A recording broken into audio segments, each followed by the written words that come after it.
Hello my lovely students, welcome to Ganit Vigyan. मैं हूं शालिनी। आज की वीडियो में हम चैप्टर 9 के टेस्ट योरसेल्फ के question number 5 to 12 and case study based questions की प्रैक्टिस करेंगे।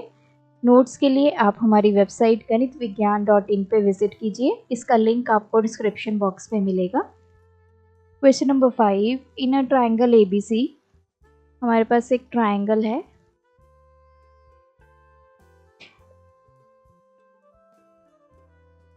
AB और AC साइड हमें इक्वल गिवन है। Show that the altitude AD is median also. तो यहाँ पे एक एल्टीट्यूड ड्रॉ करते हैं। हमें प्रूव करना है कि ये मीडियन भी है। तो जो एल्टीट्यूड होता है वो क्या करता है, यहाँ पे आके आपके एंगल्स बनाते हैं 90 डिग्री, मतलब ये परपेंडिकुलर होता है। अब मीडियन का काम क्या है, लाइन को दो इक्वल पार्ट्स में डिवाइड करना, मतलब मिड निकालना। तो प्रूव क्या करना है हमें, अगर ये एल्टीट्यूड मीडियन भी है तो BD और DC क्या हो जाएंगे, इक्वल हो जाएंगे। ठीक है, मतलब D हमारा मिड पॉइंट बन जाएगा BC का। ये हमें प्रूव करना है। सो दो ट्रायंगल्स लेते हैं, ABD एंड ट्रायंगल ADC। अब इसमें देखिए AD दोनों में क्या है, कॉमन है। ये एंगल दोनों 90 डिग्री, तो angle ADB is equals to angle ADC each 90 degree, और AB और AC हमें इक्वल गिवन है। तो ये ट्रायंगल्स दोनों कॉन्ग्रुएंट हो गई।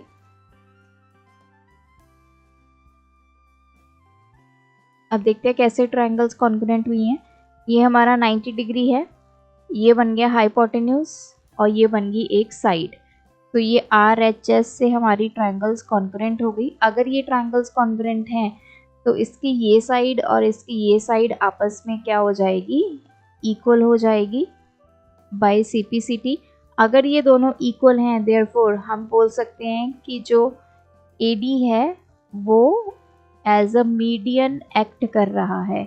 तो मीडियन का काम यही होता है कि उसको दो इक्वल पार्ट्स में डिवाइड करना। Question 6, in the following figure BL is equals to CM. Prove that AD is the median of triangle ABC. तो AD मीडियन है।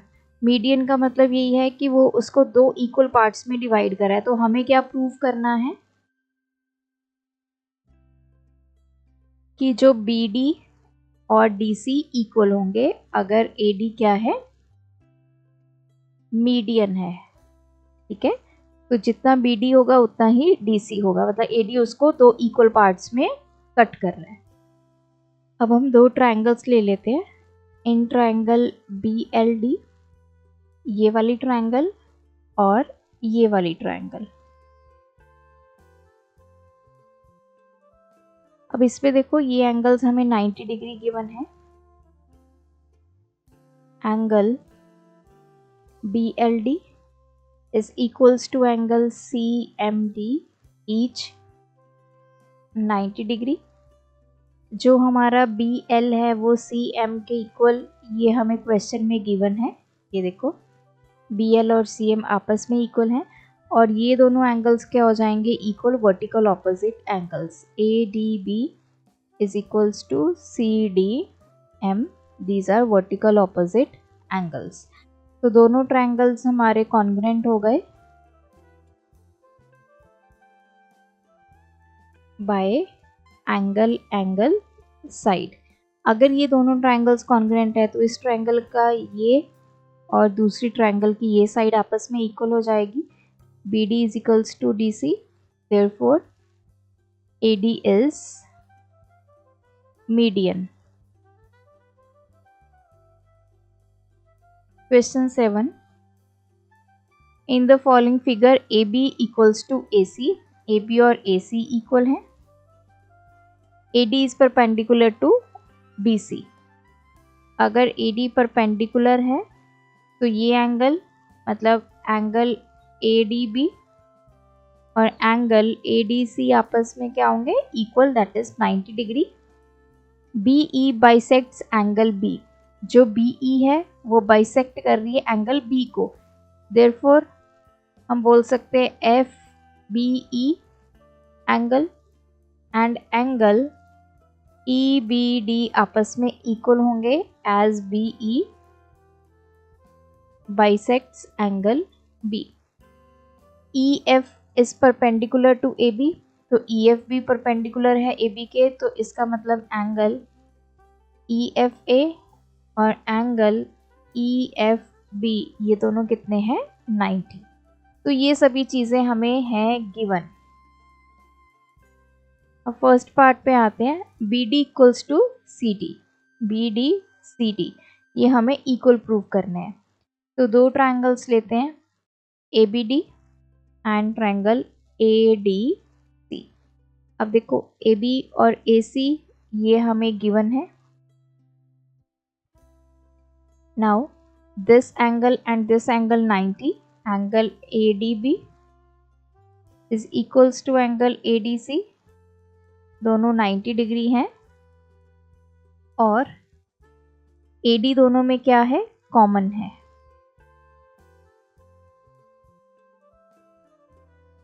तो triangle ABD is congruent to triangle ADC by, यहाँ पे भी RHS apply हो जाएगा। ये right angle है, इसके ऑपोजिट ये जो हाइपोटेन्यूज है वो भी इक्वल है, और एक साइड इनकी इक्वल है, दिस AD।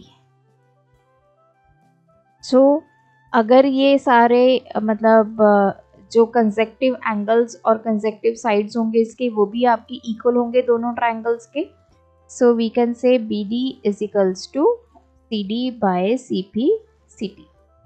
सेकेंड हमें प्रूव करना है ED this is equals to EF this.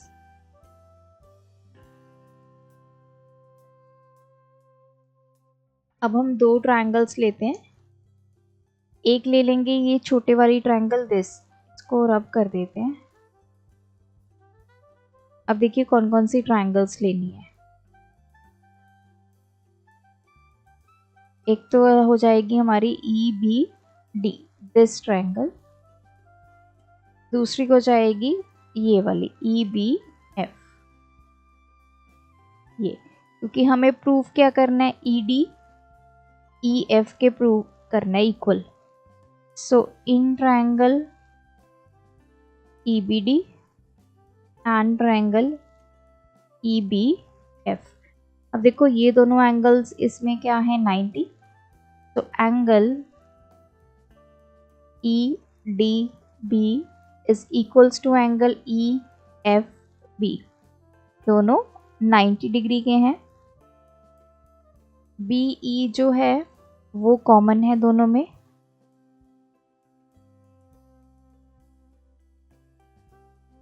और ये एंगल और ये एंगल आपस में इक्वल है, क्योंकि हमने यहाँ पे बोला था ना कि BE बाइसेक्ट कर रहा है एंगल B को, तो ये लिखा हुआ है ना एंगल, यहाँ पे आ जाएगा EBD is equals to angle FBE as BE bisects angle B। तो हमारे दोनों ट्रायंगल्स क्या हो गए कॉन्ग्रुएंट हो गए बाय, यहाँ पे अब देख लेते हैं दिस 90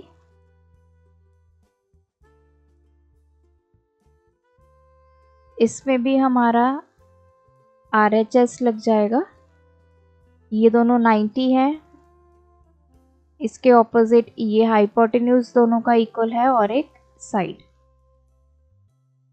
नाउ अगर ये आपके ट्रायंगल्स कॉन्ग्रुएंट हैं तो हमारे जो इसकी साइड्स होंगी कॉरेस्पॉन्डिंग वो भी इक्वल होंगी। ED is equals to EF by CPCT। Question number 8. AD and BC are equal perpendicular to the line AB.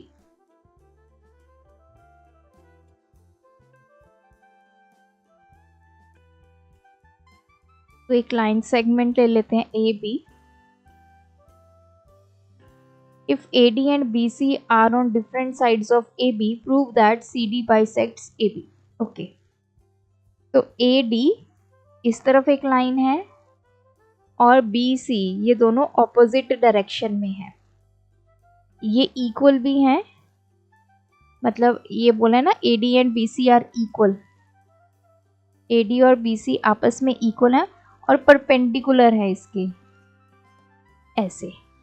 और हमें प्रूफ क्या करना है, जो CD है CD को ज्वाइन कर देते हैं, CD bisects AB, let this point be O। तो टू प्रूफ CD अगर इसको बाइसेक्ट करेगी, मतलब दो इक्वल पार्ट्स में डिवाइड करेगी, तो AO और OB आपस में क्या होने चाहिए, इक्वल होने चाहिए।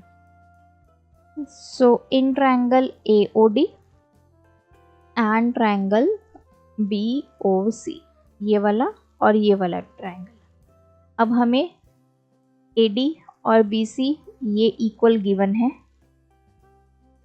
और हमें ये भी बोला कि ये परपेंडिकुलर है, तो angle DAO is equals to angle CBO, दोनों 90 डिग्री के हैं और ये एंगल आपस में इक्वल होगा, vertical opposite angles AOD is equals to COB.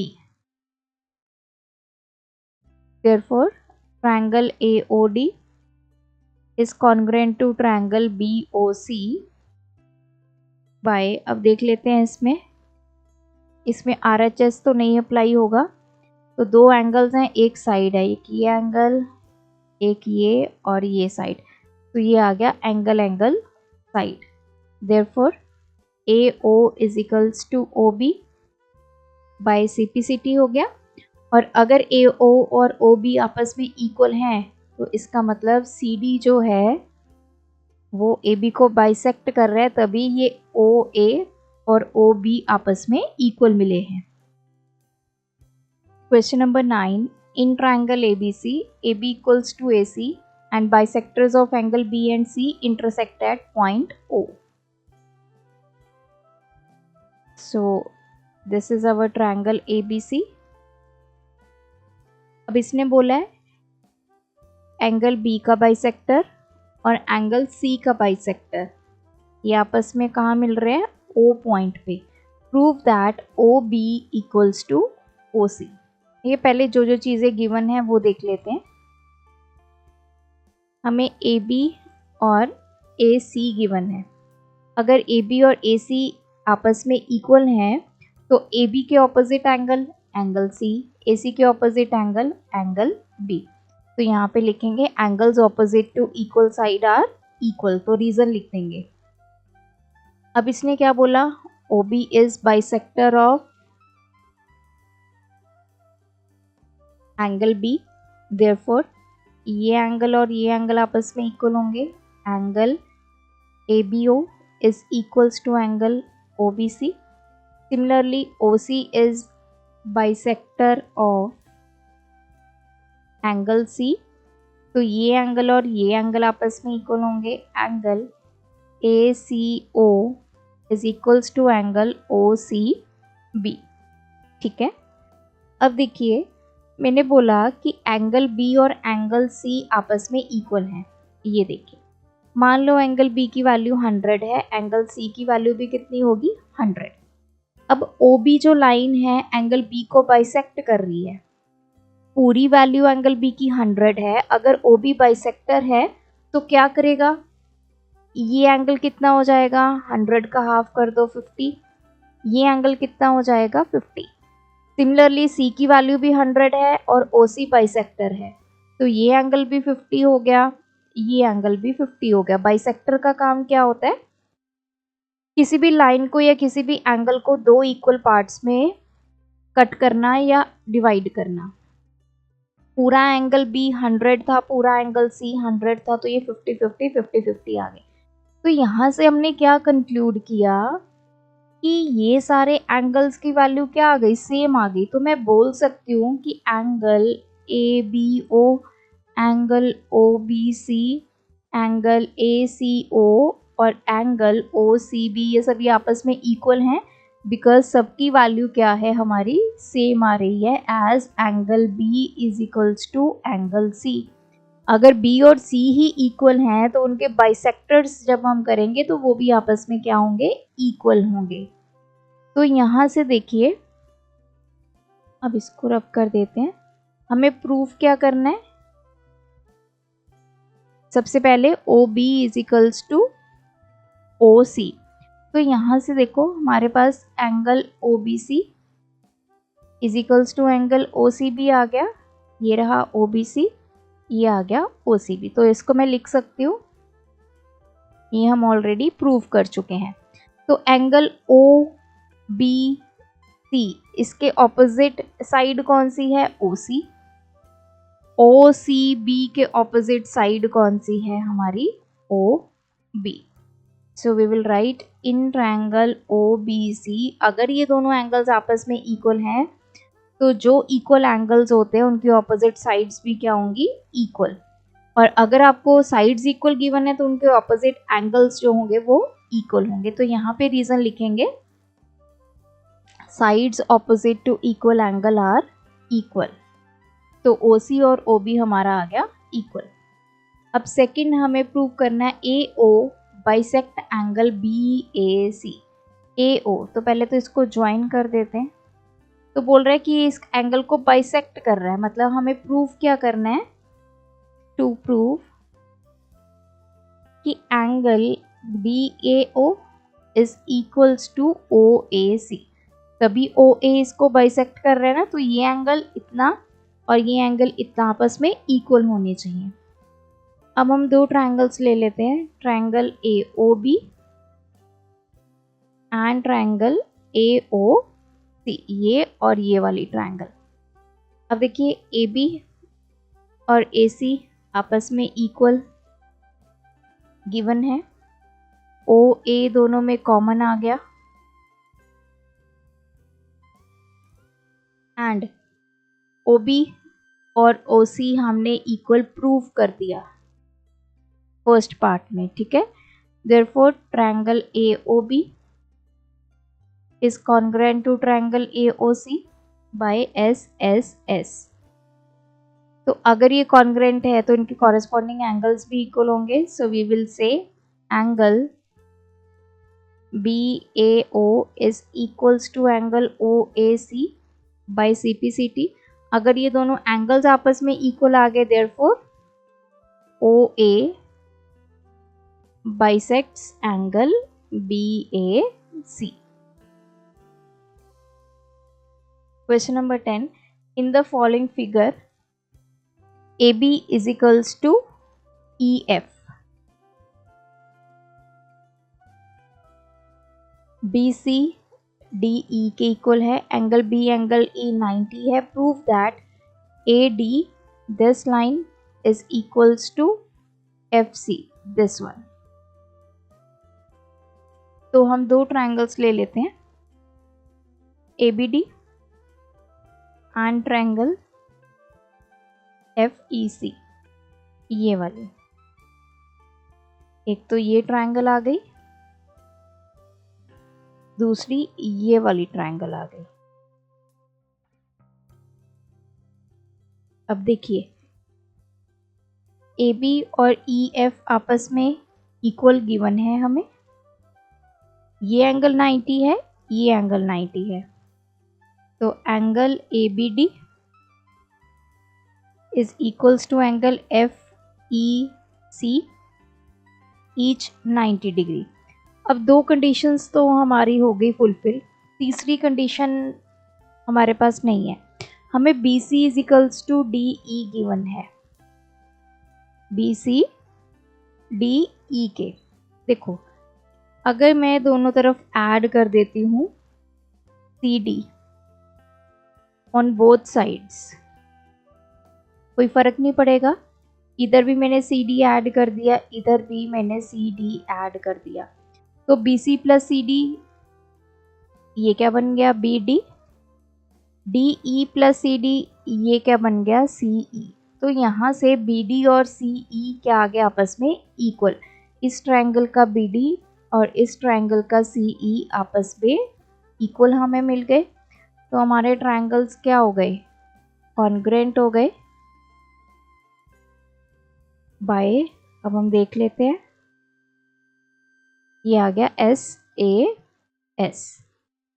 सो अगर ये कॉन्ग्रुएंट है, देयरफॉर जो ए डी और एफ सी इसके कॉरेस्पॉन्डिंग साइड्स हैं वो भी आपकी क्या होंगी, इक्वल होंगी।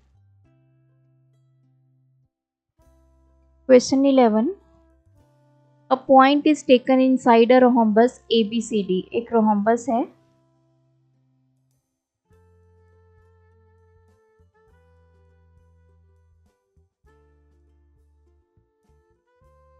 such that its distance from vertex B and D are equal।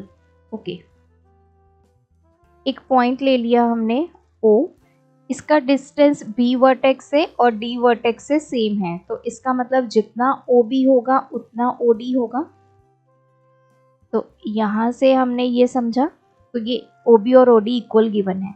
Show that triangle AOC is a straight line. This is not triangle, मतलब AOC हमें स्ट्रेट लाइन शो करनी है। ओके, स्ट्रेट लाइन शो करने के लिए हमें ये prove करना होगा कि ये वाला जो एंगल है, दिस वन, ये 180 है, तभी ये स्ट्रेट लाइन होगी ना। तो स्टार्ट करते हैं पहले। अब हमें OD और OB आपस में इक्वल गिवन है। In triangles AOB and triangle AOD, पहले इन दो ट्रायंगल्स की बात करते हैं। देखो OA दोनों में कॉमन है,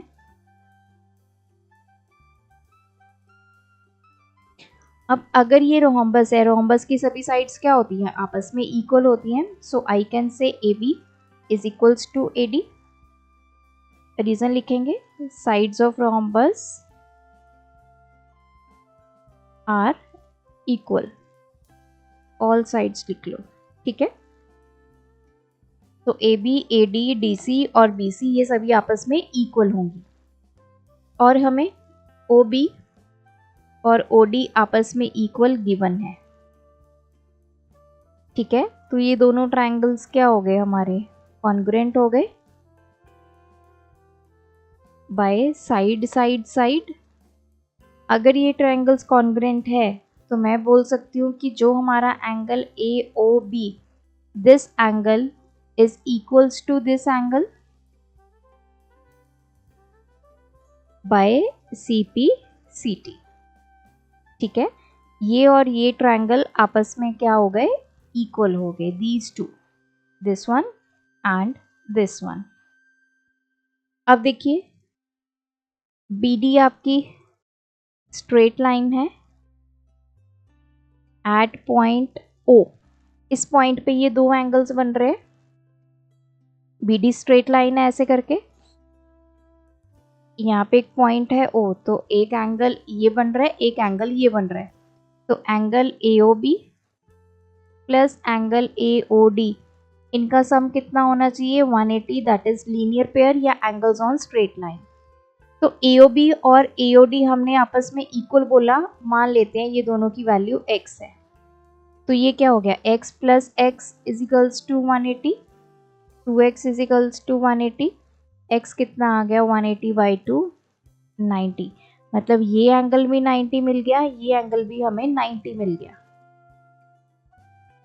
सो अब देखिए एंगल, ये एंगल और ये एंगल, ये दोनों वर्टिकल ऑपोजिट एंगल्स हैं, इनको हम ऐसे मार्क कर लेते हैं।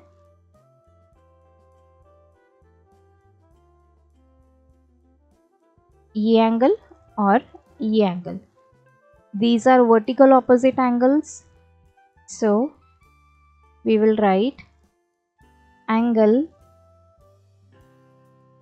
BOC is equals to angle AOD, vertical opposite angles। तो एंगल BOC कितना आ गया, अब यहाँ पे x क्या था, AOB और AOD दोनों हमारे 90 90 आ गए। यहाँ पे मैं लिख देती हूँ एंगल AOB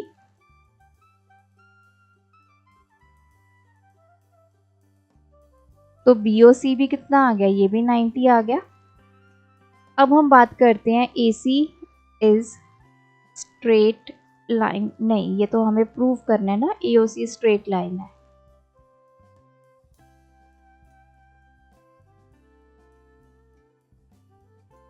अब देखिए इस पॉइंट पे, O पॉइंट पे अगर मैं एंगल्स AOB और एंगल BOC को सम करूं तो कितना आ जाएगा, इसकी वैल्यू भी 90, इसकी वैल्यू भी 90, 180। मतलब ये आपकी लाइन जा रही है AC, यहाँ पे एक पॉइंट है O, ये दोनों एंगल्स का सम क्या बन गया 180। ये हमें 180 मिला ना, एंगल AOB भी हमने 90 निकाला, BOC भी 90 निकाला। तो अगर इन दोनों का सम ये 90 डिग्री है, इट मीन्स ये लाइन क्या है, स्ट्रेट लाइन है। हमारी प्रॉपर्टी क्या होती है कि अगर यहाँ पे हमने क्या बोला था कि BD स्ट्रेट लाइन है, इस पॉइंट पे दो एंगल बन रहे हैं तो उनका सम 180 होता है। तो जब भी एक स्ट्रेट लाइन होती है उस पे जो एंगल्स बन रहे हैं पॉइंट पे, उनका सम 180 डिग्री होता है। इसका कन्वर्स कर दो, अगर एंगल्स का सम 180 मिल रहा है, it means that line is a straight line. Therefore we will say AOC is straight line, क्योंकि O पॉइंट पे जो एंगल्स हैं उनका सम हमें 180 मिल गया।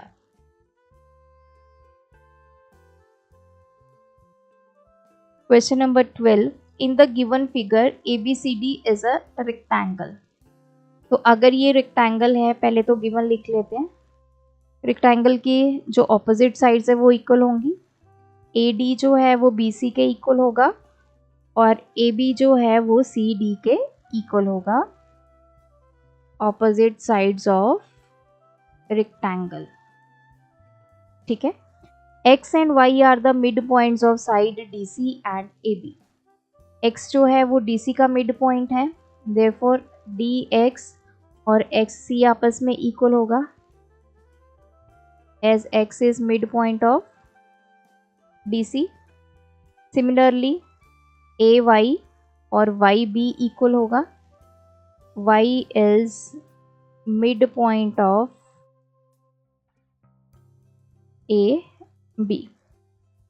P and Q are the points of AD। P और Q ये रहे AD और BC के ऊपर पॉइंट्स हैं सच दैट DP, और हमें क्या गिवन है, DP और BQ आपस में इक्वल, ये इसके इक्वल गिवन है। ठीक है, प्रूव करना है हमें triangle APX, this one APX is equals to CQY।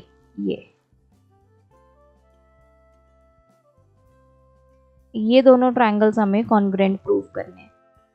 देखिए हमें इन दोनों ट्रायंगल्स में कोई साइड इक्वल गिवन नहीं है, कोई एंगल नहीं गिवन है, कुछ भी कॉमन नहीं है इनमें, तो सब कुछ हमें फाइंड करना होगा। 3 कंडीशंस हमें फाइंड करनी होंगी, फिर जाकर ये ट्रायंगल्स जो है वो कॉन्ग्रुएंट होंगे।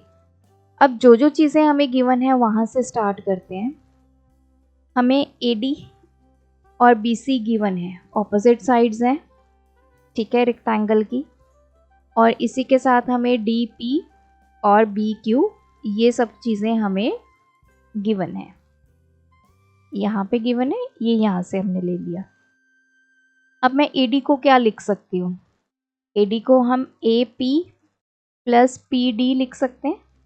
BC को क्या लिख सकते हैं, BQ प्लस QC लिख सकते हैं, यही है ना, this plus this, this plus this. अब देखो DP और BQ आपस में इक्वल है, तो ये दोनों वैल्यूज आपस में कैंसिल हो जाएंगी, as DP is equals to BQ, दोनों तरफ ये सेम वैल्यू हो गई, तो यहाँ से AP QC के इक्वल मिल गया। AP ये देखो इस ट्रायंगल का ये और इस ट्रायंगल का ये, पहली कंडीशन हमें मिल गई AP इक्वल्स टू QC, ये हम 1 ले लेते हैं। अब आते हैं हम अपने ट्रायंगल में। अब उससे पहले और कुछ जो हमें चीज़ें गिवन है वहाँ से कुछ कंक्लूड कर लेते हैं। अब देखिए ये हमें एक्स सी और ये इक्वल गिवन है। यहाँ से देखिए ए बी और सी डी आपस में इक्वल हैं, ठीक है, क्योंकि ऑपोजिट साइड है। अब डी एक्स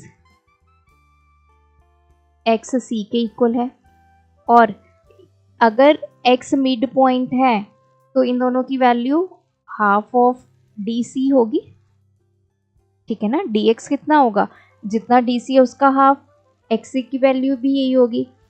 और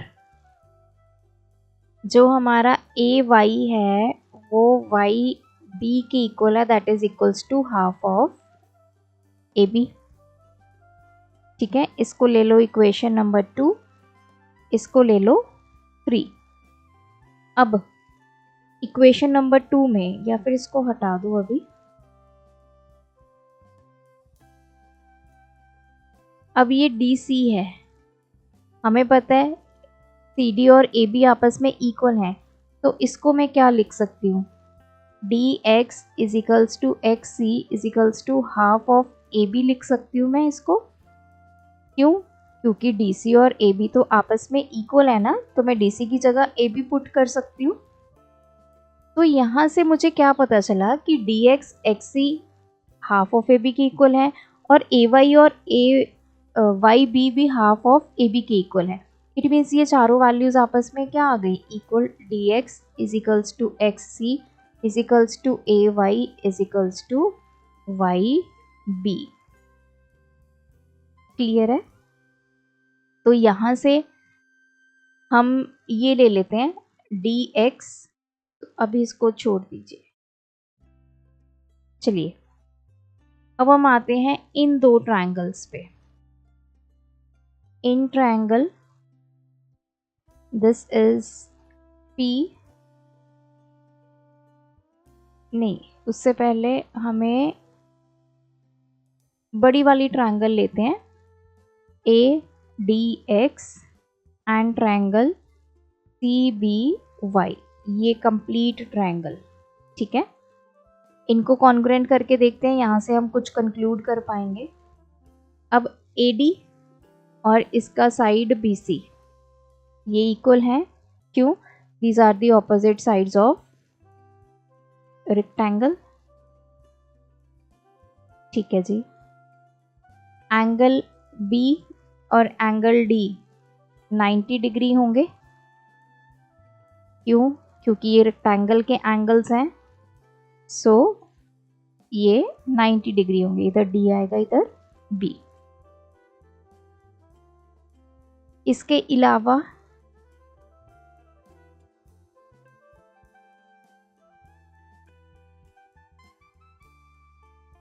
अब देखिए, और हम क्या इसको और कोई साइड या फिर और कुछ नहीं है। तो यहाँ से देखिए, जो यहाँ पे हमने बोला था कि ये सभी आपस में इक्वल हैं, तो इस ट्रायंगल का dx और इस ट्रायंगल का हमारे पास आ जाएगा yb। तो इस ट्रायंगल का dx और इसका yb आपस में इक्वल आ जाएगा, ये हमने ऑलरेडी प्रूव कर दिया है। ये चारों साइड्स अगर आपस में इक्वल है तो dx और yb भी आपस में इक्वल होगी। Therefore triangle ADX is congruent to triangle CBY। अगर ये दोनों ट्रायंगल्स कॉन्ग्रुएंट हैं तो हम बोल सकते हैं AX जो है वो CY के इक्वल है by CPCT। AX this one और इसका CY। तो ये हमारे पास सेकंड चीज हो गई जो हमने इस ट्रायंगल में हमें हेल्प करेगी कॉन्ग्रुएंट बनाने के लिए।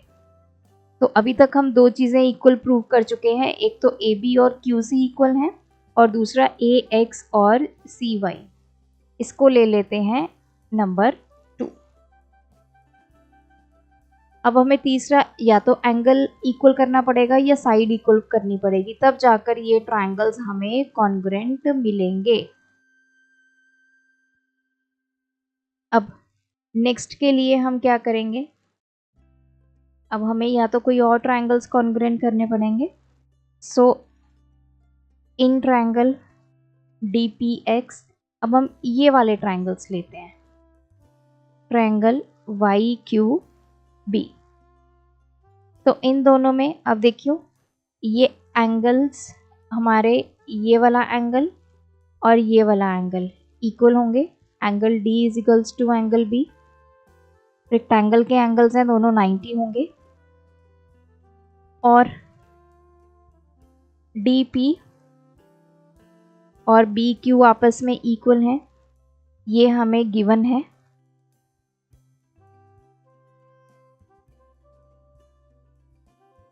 और नेक्स्ट जो DX है वो BY के इक्वल, ये हम ऑलरेडी प्रूव कर चुके हैं, ठीक है, ये इसके इक्वल। तो यहाँ से ये दोनों ट्रायंगल्स भी हमें क्या मिल गई, कॉन्ग्रुएंट मिल गई। अगर ये दोनों ट्रायंगल्स कॉन्ग्रुएंट हैं तो इस ट्रायंगल की साइड XP या PX इज इक्वल्स टू हमारे पास QY बाय CP CT। तो एक नेक्स्ट हमारे पास कंक्लूजन आ गया कि ये जो PX साइड है वो QY के इक्वल है, तो इसको ले लेते हैं 3। अब जो ट्रायंगल्स हमें क्वेश्चन में बोला है उसको करते हैं equal proof, congruent.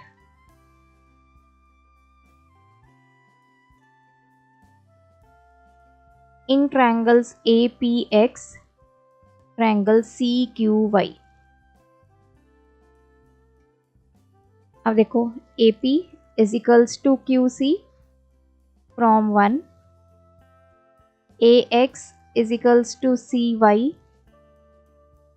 from 2, PX is equals to QY from 3। ये हमने तीनों कंडीशंस इसकी प्रूव की हैं कि ये तीनों साइड्स आपस में इक्वल हैं। तो triangle APX is congruent to triangle CQY by side side side. तो थोड़ा सा लेंथी क्वेश्चन है इसमें, क्योंकि इसमें इस ट्रायंगल को जो कॉन्ग्रुएंट हमने प्रूव करना था उसमें कुछ भी हमें कंडीशन इक्वल गिवन नहीं थी, ना कोई साइड ना कोई एंगल। नेक्स्ट है case study based question. Mrs. Sharmila, a mathematics teacher of class 9, started a very important geometry chapter on congruency। ठीक है जी।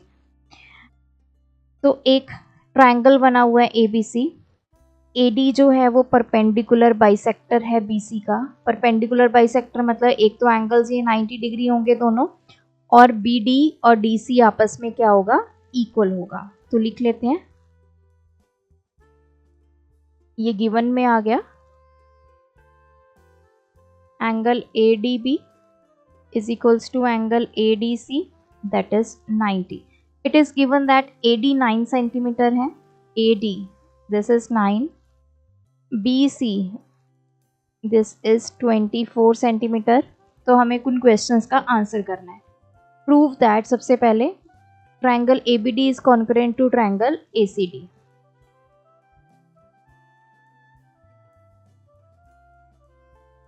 अब इन दोनों ट्रायंगल्स में देखिए, एक तो जो BD है वो DC के इक्वल है, ये तो हमें गिवन है। Angle ADB is equals to angle ADC, दोनों 90 हैं, और AD दोनों में क्या है, कॉमन है। तो triangle ABD is congruent to triangle ACD। Second है assign a special name to triangle ABC। ABC का हमने स्पेशल नेम असाइन करना है। अब देखिए ये ट्रायंगल्स दोनों कॉन्ग्रुएंट हैं, तो यहाँ से हमारे पास AB और AC इक्वल आएगा बाय CPCT, ठीक है। तो हमें AB और साइड AC आपस में इक्वल मिल गई। ये फर्स्ट पार्ट में जब हमने ट्रायंगल्स को कॉन्ग्रुएंट प्रूव किया तो CPCT से हमें ये साइड और ये साइड आपस में इक्वल मिल गई। अगर AB और AC आपस में इक्वल हैं तो ट्रायंगल ABC क्या हुआ, आइसोसेलेस हुआ क्योंकि दो साइड्स उसकी आपस में इक्वल हैं। Third one is calculate the perimeter of triangle ABC। अब पेरीमीटर कैसे कैलकुलेट करते हैं? That is sum of sides AB, BC, AC। अब देखो AC साइड तो हमें गिवन है 24,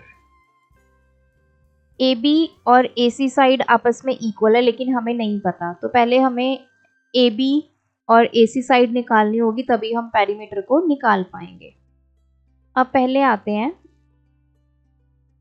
इसी में कर लेते हैं इन ट्रायंगल ABD, इस ट्रायंगल की बात करते हैं। अब देखो ये BC पूरा 24 है, ठीक है, और हमें पता है जितना BD है उतना ही DC है, BD जितना है उतना ही DC है, that is half of BC। तो BD और DC की वैल्यू कितनी आ गई? Half of 24, that is 12। तो BD 12 आ गया, DC 12 आ गया। तो इन ट्रायंगल ABD हम क्या बोलेंगे? AB का स्क्वायर किसके इक्वल होगा? AD square plus BD square. AD कितना है? 9 का स्क्वायर प्लस 12 का स्क्वायर, तो ये हो गया 81, 12 का स्क्वायर 144, तो ये आ गया 5, 225। मतलब AB स्क्वायर हमारे पास आ गया 225। यहाँ से स्क्वायर रूट लेंगे हम बोथ साइड्स पे, तो AB स्क्वायर का रूट और इधर 225 का रूट, तो AB हमारे पास आ गया 15 सेंटीमीटर। अब AB आ गया, पेरीमीटर निकाल दो 15 प्लस BC कितना है 24 प्लस AC कितना है? AC उतना ही है जितना BC AB है, क्योंकि AB और AC हमें इक्वल हमने यहाँ पे प्रूफ किया है, तो ये भी कितना आ गया? 15। सो ये आ गया 454 सेंटीमीटर। नेक्स्ट है calculate area of triangle ABC। Area of triangle ABC का फॉर्मूला क्या होता है? Half into base into height. तो हाफ, बेस कितना है BC, हाइट कितनी हो गई AD। BC की वैल्यू 24, हाइट कितनी है 9, तो 12 इंटू 9 108 सेंटीमीटर स्क्वायर। सो यहाँ पे ये चैप्टर कंप्लीट होता है। आप भी प्रैक्टिस कीजिए, कोई डाउट है कमेंट ड्रॉप करें। Thanks for watching. बढ़ाना है ज्ञान, फॉलो गणित विज्ञान।